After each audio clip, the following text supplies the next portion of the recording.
Good morning, everyone, and welcome back to another Wednesday and another webinar. It's amazing that a week has already gone by since we were last here. Time really is flying this year.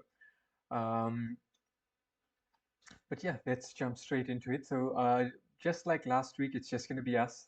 Bilal is still in Johannesburg, so he won't be joining us. Although, if we're lucky, we might see him pop in into the chat box for a few minutes later. Um, but yeah, the show must go on, and here we are. Today we have quite an interesting topic, an important topic rather, especially pertaining to developers or anyone really working in the digital space. Um, so as you may know, that the tech industry is massive. Over the past few decades, we saw it explode from almost nothing to today being the largest industry, the largest collective industry out there. And that pattern isn't going to slow down anytime soon. In fact, it's just going to speed up. There has never been a better time in history to get into the tech space, whether that's as a developer or a designer or whatever that may be. So it's an ideal market to get into. It's huge and there's a lot of opportunities, meaning it's potentially very lucrative. Now, it would be really, really nice if that was all you needed to do to be successful. Just learn graphic design or learn some coding, and then you're done. Then you're successful. Unfortunately, it doesn't really work like that. And as important as those skills are, as you grow in your career, as whether you're working as a freelancer or whether you're working as a business, as your client base grows, as your business grows, you're going to learn that there's a lot of skills that you're going to need to pick up on and learn and master very, very quickly, along with your technical skills. Um, so that's what we're going to be talking about today. We're going to be talking about 5 essential skills that there's 5 essential non-technical skills that every developer should learn and should master. Um, Now, these are tips and suggestions that we've picked up on at IT Varsity over the years as we grew as ourselves as a business. These are things that we've learned the hard way. And so the point of this webinar is to give you guys that advice, the transfer what we picked up along the way over, a 4-year journey, give it to you now, and that's going to hopefully save you a lot of stress and a lot of headache later on. So let's jump straight into it. Skill number 1, and this is communication. Learning how to talk to people effectively and efficiently. Learning how to get your message across in the most in the clearest way possible so that there's no possible room for any misunderstandings. And when someone else is speaking, learn how to listen attentively so you understand exactly what they're saying and understand exactly what they want, especially if you're talking to a client. And it's important to remember that when you're dealing with a client, their technical prowess, their technical knowledge isn't going to be, or probably not going to be, at the level that you are. So you need to bring down the type of language that you use. Don't use as much technical jargon. Speak in a simplified manner so that you can get your message across to them. And this is important, especially as a developer or a designer, because if you can get or understand exactly what they want, what your client wants right off the bat, that's going to save you a lot of time, and time is money.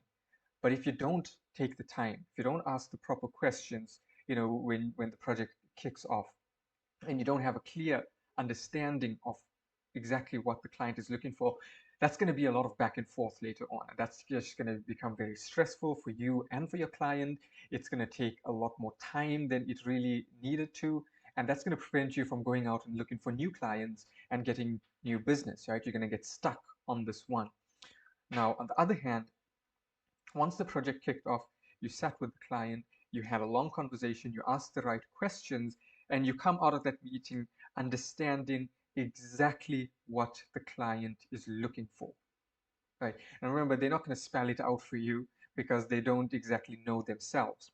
That's why your experience as a developer is so important. So you need to ask the right questions. Ask what they're looking for in their website, what kind of homepage they are. Now, depending on what kind of store they are or what kind of website they want to put up, whether it's an e-commerce store or whether it's just information about their business or a portfolio website, that's going to change, right? So you as a developer need to guide them along that journey and properly understand what they're looking for so you can go back, develop a solution, send it back to them, and hopefully it'll be 80% or 90% there. And then there'll just be a few small tweaks that you'll need to make before they are 100% satisfied. But if you're going to keep going back and forth and back and forth and back and forth 5, 6, 7, 8 times and the client is still not happy, it shows that there's something wrong with the communication. And so you need to take a step back, reanalyze, go in, and properly understand what they are saying. So that's communication, and that's why communication is extremely important and why it's at the top of the list here today. The second skill that you need to master is problem solving and critical thinking. Now, this ties in more, ties in a lot closer with your actual development work because, I mean, think about it. What is coding? What is development? It's problem solving, right? The problem is you need to develop an app that does ABC, right? That's a problem. Now you need to go back and think about the most efficient, most effective way to write a program that accomplishes A, B, and C. And very often the solution isn't as straightforward as or as you'd like.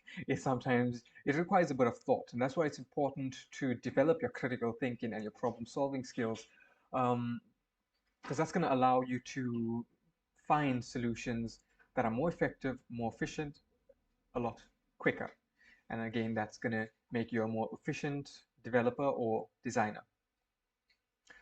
And then, of course, while we're on critical thinking, a problem that you're going to find very often when you're coding is bugs and errors. And sometimes they're easy to find, sometimes it's going to take you a while. But critical thinking and problem solving skills will allow you to very quickly hone in on the problem areas of your code and rectify them so you can move on and save you some time. That's skill number 2. So we have communication and we have problem solving skills. Skill number 3, and this is critically important, especially in this industry.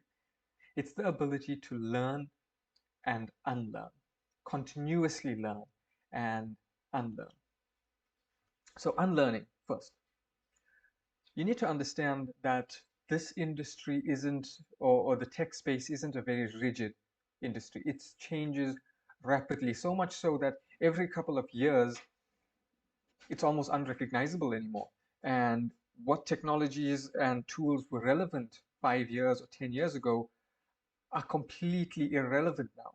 So if an ace world-class developer had to try time travel from 5 years ago or 10 years ago rather to today and try to use the skills and the tools and the knowledge that he had back then, he's going to be next to useless today. There's going to be a lot of learning he's going to have to do in order to get up to speed with the current technologies and the current tools and the current trends.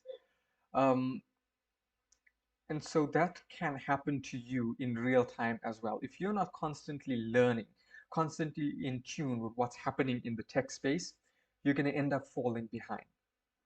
And there's going to be other developers who are going to be able to outmarket you because they're going to be using the latest tech, the latest tools, allowing them to be a lot more efficient than you, and you're going to end up falling behind. So to avoid that, you need to constantly learn new technologies, stay in tune with the latest trends. And for example, we had ChatGTP that came out a couple months ago. One day it wasn't here, next it was. And it's a revolutionary tool that everyone needs to know about and needs to know how to use. And so those that have embraced it find that now they can't live without it. It's so integral to their work because it makes your or depending on what you use it for, but it makes you a lot more efficient at what you do, as opposed to someone who ignored it and fell behind. They're going to be falling behind. And if the trend continues in a couple months' time, AI is going to be even more useful and even more powerful. And so the person that ignored it is going to just keep on falling behind. So you need to keep on learning, keep in tune with what's happening. And secondly, unlearn. Sometimes a tool or technology that you're using or a technique that you use becomes irrelevant because there's a better alternative out there. So forget what you know and update your knowledge with what's current. So skill number 3, keep on learning and keep on unlearning. And that's how you'll stay relevant and stay up to date. That is now skill number 3. Number 4, and this is time and project management. Now, this is incredibly important again because, like we said before, time is money. And especially if you're working on multiple projects, you need to split your time uh, between each of them. Now, when you have tight deadlines coming up, you need to be able to prioritize which projects you need to focus on first and which ones you'll get to second. You need to find which tasks are priority number 1 and which are priority number 2 and 3 and 4, and which you can save off or push off to a little bit later. You need to manage your time very, very carefully. And there are lots of tools out there to do this. You could use something as simple as an Excel spreadsheet to manage your projects. Or you could use something like Microsoft Planner or Trello or Jira, any of the time and project management tools that are out there. You need to get good at managing your time, because when you're working with just one small project, it's fine, and you can spend as much time as you need on it.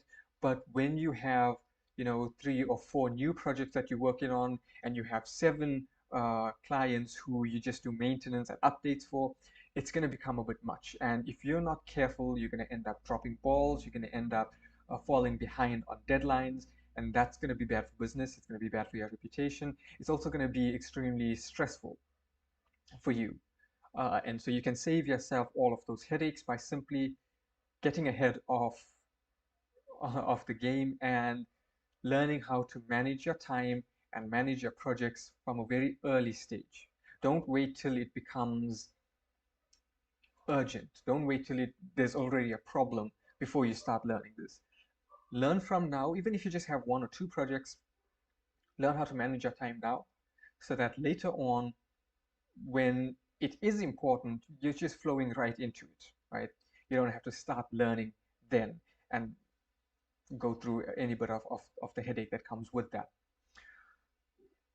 So learn to manage your time and your projects, and that's going to make you a lot more productive. It's going to allow you to handle a lot more projects in a smaller time window than you would normally. Um, and again, guys, this is not just information that I'm giving you. This is hard information that we've learned at IT Varsity. We've picked up along the way. It's mistakes that we've made, and so we had to learn the hard way how to rectify them. And so in this webinar, what I'm trying to do is transfer all of this to you so you don't have to go through the same thing that we did, right? We did the hard learning for you. So you just take what we discussed in this webinar and implement it as soon as possible so you don't have to go through those same challenges. And the final skill that you got to learn and you got to master is people management. Um, Now, again, I know a lot of developers would prefer to just sit back and work alone or work as a one-man army. And when you start off, yeah, that is possible and it's enjoyable. But if you want to grow beyond that point, right, you're going to need to learn to manage people, to communicate, number one, which was point number one, but also to manage them and trust them to do a job. Because again, when you're just starting off and you have one or two clients, one project at a time, and you're off to a gradual start, it's entirely possible. In fact, it's encouraged to be a one-man army. So you understand exactly what goes into every aspect of your business or of the projects that you're working with. But as your client base builds up, and the number of active projects you're working on builds up, it's simply not going to be possible to do everything yourself anymore. It's going to seriously limit how much you can work on at one point, and it's going to be very easy for you to bite off more than you can chew. And now, once you do that, that's a very, very terrible place to be because number one, you're going to be stressed out like crazy. You're going to feel completely overwhelmed because there's just simply too much for you to do at once. Number two, if you don't solve that problem soon enough or quick enough, you're going to end up dropping balls. You're going to end up missing deadlines with clients. You're going to end up not spending as much time on a project as you would have liked. So the end product isn't up to your level of quality or the level of quality that people have come to expect of you. Now that's terrible. That's terrible for your reputation. It's terrible for recurring business. It's also terrible for your morale. Um, and it's just going to overwhelm you and make you feel even more stressed out than you already are. So there's going to come a time where you need to have someone working either with you as a partner or working under you as an employee or as an intern, or even you outsource work to someone else. For example, you can focus, I mean, if you're a web designer, but you supply a whole package, including the graphics, maybe there'll come a time where you say, all right, I'm just going to focus on the development side of things. And there's this company or there's this individual I know that's good at graphic design. I'm going to hand off the graphics to them, and I'll just focus on the development side of things. So learning how to manage people, this will include, number one, identifying where you need to hire someone, when it's becoming too much for you and when you need to bring someone in to handle. Number two, it's identifying what to hand off to them and then trusting them to do that. Right? And now this is incredibly difficult, and it's something that personally I had a lot of challenge with. Um, because when it's your own business or your own project, it's something that you care about very deeply, and you develop this bond with, this love for. And so in your mind, if you don't do it right, then no one else is going to do it right. Right? There's no one that can do it as good as you. That's not true, right? You need to let people in and you need to trust them. Obviously, monitor them. That's what management is all about. You see what their performance is. You communicate to them whenever there is an issue. You guide them along, and in no time you're going to have someone that's going to be indispensable to your business. Someone that's dialed in with you and your business and the type of projects that you do, and it's going to make your life very, very easy, as opposed to you now trying to focus on everything and do everything on your own. That's just going to limit what you're capable of. Part of, okay, we have a comment, says part of managing people is understanding the needs of clients. Exactly. And so, yeah, point number one and point number five tie in very closely together: communication and people management. So learn how to allocate tasks to people, learn how to set deadlines for them, um, learn, and then communicate effectively with them so they know exactly what's expected of them and what's needed out of this project. So once you master those two, you're pretty much set. But or all five of these on this list. So again, just to run through them and to recap: communication. Learn how to effectively talk to people so that you can ask the right questions and understand exactly what's being said back to you. So this will work for clients, understanding what clients need, but also later on when you have people working with you or for you, to be able to effectively communicate what you need out of them. So that's communication. Skill number two was problem solving and critical thinking. 90% of what you, or 100% of what you do as a developer is problem solving.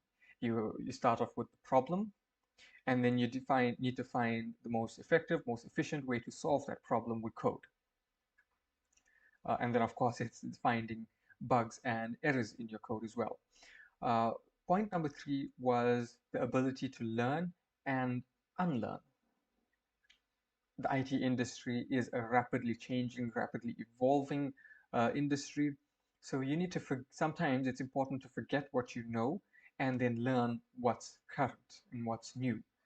There's always new tools coming out. There's always better ways of doing things. You need to stay on top of that, or you're gonna fall behind the competition. Time and project management. Manage your time effectively, learn how to prioritize tasks and projects, um, and develop a system where you always have visibility of what's going on in your world, whether it's a task that you got to get done by today or a project that's due in a few months' time. It's important to always have visibility of that so nothing ever slips through the cracks, and so you can effectively allocate time to each task that needs to be done, to each project that needs to be done. If a project needs to be done, needs to be completed by tomorrow or by this week, obviously that's going to be a high priority. So you allocate your time there. And then you have a project that's due in 2 weeks' time. Okay, that one you have a little bit more time to work with. So you deprioritize it for now, but don't forget all about it completely, right? So learn how to allocate your projects and allocate time to each project. And then finally, people management, because there's gonna come a time, as uncomfortable as it may seem, a lot of people prefer to work alone. Um, so learning to work with people, especially if you have people working under you, is a difficult thing to do. But if you want to grow beyond a certain point in this industry, you're going to need to have people working with you or for you. Um, So learning how to handle the situation earlier is going to save you the trouble of walking into this, unprepared. It's always good to be prepared beforehand so you know what you're walking into. And people management, that's going to include firstly identifying where the work is too much for you to handle on your own, um, and then identifying which tasks you can hand off and which tasks are important, so you need to focus on, or focus more of your time on. Um, and then allocating this task that you're handing off to your team, communicating with them exactly what's needed from them, and then monitoring their work and making sure that the work gets done. Um, Now, these are sometimes challenging to wrap your head around. Uh, I mean, for me personally, the communication and the people management were things that took me the longest to figure out. Uh, because like most people, I preferred to work alone. I prefer to work, over emails and WhatsApp. But that has its limit, and you need to pick up on these skills sooner rather than later, so it doesn't stunt your growth in your career or in your business, um, and doesn't get to the point where you have or you are overwhelmed with the amount of projects and tasks that you need to do, and you're stressed out because there just simply isn't enough time to do them all. So those are our five non-technical skills that are essential for every developer or anyone working in the tech space, really, even if you're a designer or you work in getting into any other tech space. You need to not just learn these skills, but master them, become extremely, extremely good at them, um, as good as you are at developing or designing, you need to prioritize these skills. You need to constantly be learning these skills and honing them. And that's going to allow you to reach a level of success that wouldn't otherwise be possible. It's going to allow you to overcome a lot of challenges that many small businesses face in their early stages. It's going to allow you to overcome those a lot quicker and bypass them even completely. And so that's going to accelerate your growth and get you to get your business or get your career to the point where you want it to be a lot quicker. If you have any questions, let us know in the chat and we'll try to get to them. Um, as always, these webinars are uploaded to our YouTube channel after the live stream ends.